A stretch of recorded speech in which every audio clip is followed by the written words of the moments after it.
नमस्कार फ्रेंड्स। देखिए, जो यूक्रेन रूस का आज 1061वां दिन ख़त्म हो गया, यानी इतना दिन से युद्ध चल रहा है। ये 24 फरवरी 2022 से ही यह युद्ध लगातार चल रहा है। आज भी चल रहा है युद्ध, ख़त्म तो युद्ध हुआ है नहीं अभी।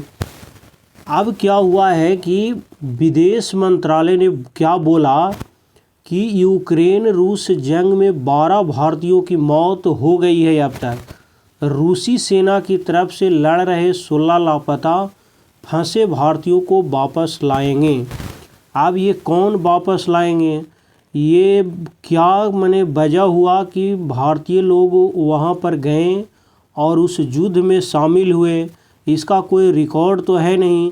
अब क्या इनडायरेक्ट रूप से भारतीय सेना रूस की मदद कर रही थी, भारतीय सेना नहीं, यानी भारत के नागरिक वहाँ पर जाकर रूस की तरफ से युद्ध लड़ रहे थे यूक्रेन के ख़िलाफ़। यानी इनडायरेक्ट रूप से भारत जो है कह सकते हैं कि क्या रसिया को सपोर्ट कर रहा था, जबकि भारत पूरे वैश्विक मंच पर कह रहा है कि हमने हमेशा शांति का वार्ता का हम सपोर्ट किया है।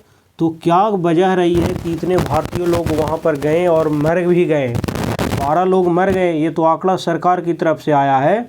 ये कहानी मैं आपको बताता हूँ, ये कौन बता रहे हैं पहले ये देख लिए। हमारे जो भारतीय प्रवक्ता है, ये यानी विदेश मंत्रालय के ये प्रवक्ता हैं, इनका नाम है रणधीर जायसवाल। इनसे क्वेश्चन किया गया फ्राइडे को, जब ये प्रेस कॉन्फ्रेंस कर रहे थे, तो इन्होंने क्या बताए वो समझिए। इनका कहना ये है कि अभी तक 126 भारतीय वहाँ गए थे, ठीक है। जब 126 भारतीय गए, उसमें से इन्होंने बताया कि हमने 96 लोगों को भारत बुला लिया है, जबकि 12 लोगों जबकि अभी भी वहाँ पर कुछ भारतीय क्या हैं पता कि लापता हैं। 18 में से 16 के लापता होने की अभी भी टोटल 18 गो में से अभी भी बताया गया है कि 16 गो लापता है और 12 लोगों की तो मौत ही हो गई है, जान चली गई है। तो ये जो विदेश मंत्रालय के प्रवक्ता हैं रणधीर जायसवाल, इन्होंने ये बताया आंकड़ा। अब क्या हुआ था कि जो भी ये मामला उठा कैसे, पता कैसे लगा, तो ये मैं बताता हूँ आपको। केरल का एक व्यक्ति था, उसने क्या किया कि सरकार से पूछा एक वीडियो जारी कर कि सर हमें ये बताइए कि कितने लोग रसिया गए हैं, अभी तक कितने लोगों को जान चली गई है। इसमें चूँकि मेरा एक दोस्त भी है जिनकी मौत भी हो गई है। तो उसके बाद सरकार की तरफ से ये डाटा निकल कर आया है ना। पिछले हफ्ते ही रूस यूक्रेन युद्ध में केरल के एक युवक था, उनका नाम था, ये देखिए, विनिल बाबू नाम था इनका। इन बेचारों का मात्र 32 साल के ये लड़का है और इनको फ्रंट लाइन पर मौत हो गया।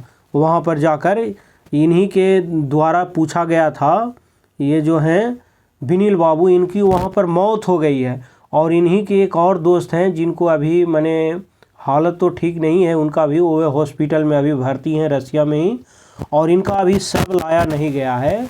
विदेश मंत्रालय के जो प्रवक्ता हैं वो बोले हैं कि हम भारतीय दूतावास से बात करना है, एनी टाइम कंसल्ट में हैं, इनकी हम शव को लाएंगे। तो इस तरह से बात कहा गया है और कितनी दुखद वाली बात है कि इनकी वहाँ पर मौत भी हो गई।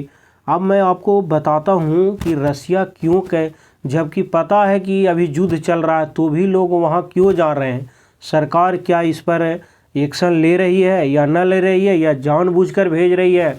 एक मैं आपको ये कहानी, अच्छा ये भी आपको पता होगा कि जब प्रधानमंत्री जो हैं हमारे नरेंद्र मोदी, वह रूस के राष्ट्रपति व्लादिमीर पुतिन से मिले हैं, तो इस बात का भी जिक्र उठाए हैं कि हमारे सैनिक कहाँ गए, क्या लापता है, कैसा इनको भारत भेजने के लिए इन्होंने बात किए हैं। बात उस समय भी किए थे, विदेश मंत्री एस जयशंकर साहब भी बात किए हैं।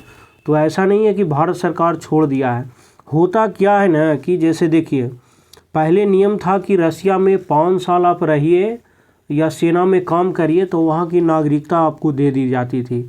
अभी जब रूस यूक्रेन से युद्ध चल रहा है तो वहाँ पर नियम बदल दिया है। अब क्या किया है कि आप 1 साल रहिए रसिया में, यानी युद्ध में शामिल हुए, आपको नागरिकता दे देंगे और अच्छी खासी वेतन भी देंगे। 2 लाख 2.5 लाख देने की बात कहता है, तो अपना आदमी इसी लोभे वहाँ पर चला जाता है। क्या होता है ना कि अभी देखिए कोई आदमी जैसे फेसबुक पर या यूट्यूब पर वीडियो जारी करके कहता है, ये वायरल भी है, आप देख भी सकते हैं, यूट्यूब पर बहुत सारे वीडियो मिल भी जाएंगे। कहता है कि आप आइए रूस में, रसिया में, आपको 2 से 2.5 लाख का नौकरी देंगे यहाँ पर।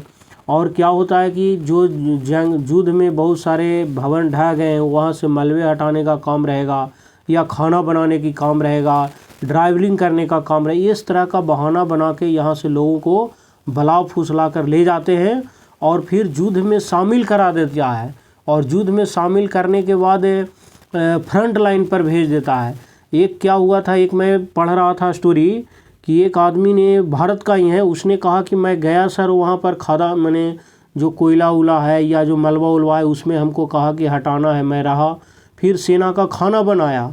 फिर उसने क्या किया कि मेरे को सेना के जहाँ पर युद्ध हो रहा था खाना पहुँचाना है या कुछ और अन्य सामग्री है वो पहुँचाने का काम करना मेरे को था। अब फिर क्या किया कि वो धीरे धीरे हमको लड़ाई में फ्रंट लाइन पर भेज दिया कि अब जाओ लड़ने पर। आप देखिए यहाँ पर कुछ लोगों की जो मौत हो गई है वो मैं दिखाता हूँ। इन बेचारे की क्या कसूर होगा, गरीबताई क्या नहीं कर सकता है आदमी को। रूस यूक्रेन जंग से इन लोगों को लौटने का इंतज़ार है। ये विनोद यादव है, ये भी अभी फंसे हैं, ये हैं, ये सभी को देख रहे हैं ना। पूर्वांचल के लोगों को भी बहुत आशा है कि अब लौटेंगे। ये सभी लोगों की फ़ोटो दिया गया है जिनको अभी लौटने का इंतज़ार है। देखिए, मैंने भगवान सलामत करे कि इन लोग अच्छी तरह से लौट जाएं। अब जो मर गए उनको तो, कुछ लोगों को सब भी नहीं इंडिया लाया गया है। अब क्या होता है, जाता कैसे है, देखिए डायरेक्ट तो रसिया जाता नहीं है, तो क्या करता है कि मैंने जो वीज़ा उजा बनाया जिस तरह से, या तो फर्जीवाड़ा तरह से या जैसे भी हो, तो वह पहले दिल्ली से आता है या चेन्नई आता है। तो दिल्ली से वह सीधा जाता है शारजाह दुबई का एक जगह है जो बहुत फेमस जगह है। दुबई आपको पता ही है कि सब लोग कमाने के लिए जाते हैं, अच्छी खासी सैलरी है। और फिर वहाँ से चले जाते हैं मॉस्को, समझ गए ना। डायरेक्ट तो जाता ना, पहले दिल्ली से दुबई, फिर वहाँ से चले जाते हैं। तो ये तो आपको मैप दिखाया मैं कि कैसे कैसे लोग फर्जीवाड़ा करके वहाँ पर जाते हैं। और बेचारे ये, इनका क्या कसूर था, ये मैंने गए, अब क्या कहिएगा अब इनके बारे में। देखिए सीबीआई भी, ऐसा नहीं है कि सीबीआई छोड़ रखा है। भारत की जांच एजेंसी जो सीबीआई है, उन्होंने अप्रैल 2024 में भारतीयों को धोखे से रूस यूक्रेन जंग में भेजने के मामले में 4 लोगों को गिरफ्तार भी किया है। इनमें से 3 लोग तो भारत के था, जबकि एक रूस के रक्षा मंत्रालय में काम करने वाला ट्रांसलेटर था। ये सभी लोग एक नेटवर्क का हिस्सा थे जिसमें सोशल मीडिया के जरिए भारतीयों को नौकरी और अच्छी सैलरी का लालच देकर फंसाता था। ये एक बेचारे हैदराबाद का है जिनकी तस्वीर है, जो यूक्रेन में तैनात होने से पहले रूसी सैन्य पोशाक पहने हुए है। तो इस तरह का बेचारे दिखा रहे हैं फ़ोटो की, देखिए इस तरह का है। बाकी ये था रूस यूक्रेन युद्ध में। बाकी और कोई अपडेट आएगा तो मैं साझा करूँगा। थैंक्स।